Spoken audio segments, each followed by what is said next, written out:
خان صاحب، حضور صلی اللہ علیہ وسلم کا پھر اپنا طریق کیا تھا؟ آپ کے اصحاب فوت ہوئے، آپ کے عزیز و اقارب میں وفاتیں ہوئیں، حضور کا طریق کیا تھا؟ تعزیت کس طرح کرتے تھے؟ ان سے معاملہ کس طرح کرتے تھے؟ سنسا اس میں ایک تو سب سے بنیادی بات کہ جس طرح کہ انا للہ و انا الیہ راجعون کے مضمون کے مطابق آپ حضور صلی اللہ علیہ وسلم کا اسوہ تھا کہ ہر چیز اللہ کی طرف سے ہے اور اسی کی طرف اس نے جانا، گویا اس کی ملکیت خدا تعالیٰ کی اور اسی کو سمجھا جاتا تھا، اور یہی تعلیم اپنے صحابہ کو بھی دیتے ہیں۔ اور اس میں جس طرح پچھلے پروگرام میں بھی تفصیل سے بات آئی کہ صبر کی تلقین ہوتی تھی، لیکن اس کے ساتھ کچھ معاشرتی کام بھی ہوتے ہیں جو معاشرے میں رہتے ہوئے ضروری تھے، اور وہ کہ کس طرح اس فوت ہونے والے کو رخصت کرنا ہے، کس طرح اس کا عزت و احترام قائم رکھنا ہے، کیونکہ عزت و احترام جس طرح محترم حافظ صاحب نے بیان کیا کہ وہ نوحہ خانوں کو، پیشہ ور نوحہ خانوں کو، پیشہ ور خواتین کو بلا کے اس طرح کوئی عزت نہیں ہوتی تھی، لیکن اس زمانے میں یہ سمجھا جاتا تھا کہ بڑے بڑے دعوے اس کے متعلق کیے جائیں کہ تو اب چلا گیا ہے تو تیرے جانے کے بعد تو اب بس ہم ہے ہی کچھ نہیں، رہے ہی کچھ نہیں، گویا خدا تعالیٰ کی ذات کو بالکل پس پش ڈال کے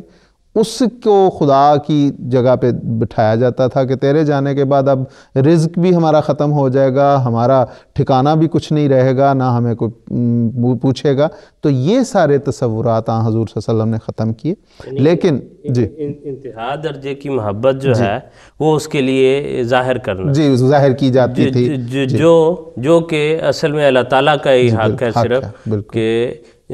اس کی خزاں اجازت دیں تو میں یہاں وہ بیان کر دوں۔ سیدنا مسیح علیہ السلام کے جو ہے تعلق سے حوالے سے ایسی زبردست مثال ملتی ہے کہ حضور نے کیسے رہنمائی کی کہ جو مقام محبت میں اللہ تعالیٰ کا ہے وہ کسی کے لیے برداشت نہیں کرتے، یا اللہ تعالیٰ کے انبیاء کی سنت ہے، اور اصل یہی دکھانا چاہتے ہیں۔ وہ آپ کے ضرور علم میں ہوگا کہ چودھری رستم علی صاحب جو تھے رضی اللہ تعالیٰ عنہ صلی اللہ علیہ وسلم کے صحابی، بیان کیا جاتا ہے کہ ان کو ایک نوجوان سے بہت محبت تھی، وہ ہندو تھا اور چودھری صاحب سمجھتے تھے کہ وہ مسلمان ہو جائے گا، جی بالکل، کوشش بھی بڑی تھی، بڑی کوشش تھی اس کے لیے۔ وہ کہتے ہیں وہ بیمار ہوا، وہ فوت ہو گیا، اور چودھری صاحب کو اس کا بہت زیادہ صدمہ تھا، رنج اس کا باقاعدہ طور پر ان پر طاری تھا۔ بالکل حسین علیہ السلام کو اپنے صحابہ سے بڑی محبت، بڑی ہمدردی، اور یہ ہمدردی کا موقع تھا، لیکن ایک عجیب رنگ نظر آتا ہے اس موقع پہ۔ حضور نے ان کو تعزیتی خط لکھا جس میں حضور نے یہ فرمایا کہ آپ اس صدمے سے، اس رنج سے باہر نکلے۔ بالکل اللہ تعالیٰ کو یہ قطعاً پسند نہیں ہے، اور وہ اس میں یہ الفاظ جو ہیں مفہوم یہ ادا کرتے ہیں کہ اللہ تعالیٰ کی غیرت ذاتی جو ہے برداشت نہیں کرتی کہ اس کی محبت میں کوئی اور شریک ہو۔ تو اصل جو انبیاء کا کام ہے وہ محبت فی التوحید کا جو ہے وہ درس ہے، اور صلی اللہ علیہ وسلم نے فرمایا کہ اگر ایسا اللہ تعالیٰ کو یہ محسوس ہو کہ گویا یہ شریک ہو رہا ہے تو وہ اس چیز کو، مفہوم اس کا یہ ہے کہ وہ اس چیز کو انسان سے لے جایا کرتا ہے۔ بالکل، اور اگر کوئی مستقل طور پر کسی کی محبت میں اس طرح جو ہے وہ گرفتار رہے، اس کا اس درجے تک ہو کہ عشق کی حد تک، تو حضور کہتے ہیں اس پر صوفیاء کے نزدیک کفر کا حکم جو ہے وہ صادر ہوتا ہے۔ اس کو کافر ویسے نہیں کہیں گے، لیکن احکام جو ہے وہ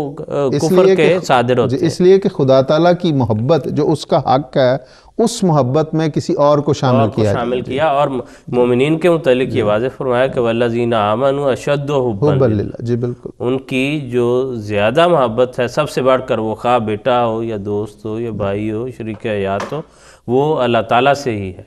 تو یہ جو ہے موسیٰ علیہ السلام کی زندگی میں بھی ہمیں نظر آتا ہے جس کا آپ ذکر فرما رہے ہیں۔ اور اس میں حضرت مسیح علیہ السلام نے ایک اور بھی توجہ دلائی، حضور نے فرمایا کہ چونکہ انہیں بہت زیادہ اس کا غم اور بہت انہوں نے دکھ لے لیا تھا، حضور نے فرمایا کہ کثرت غم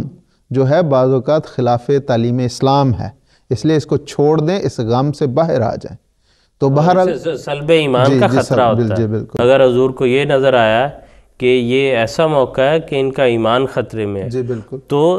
اس جان سے زیادہ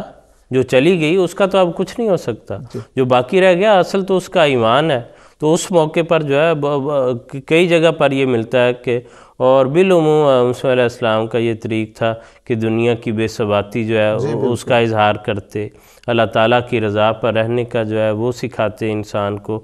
اور موسیٰ علیہ السلام کا اپنا طریق بھی اسی طرح جی بالکل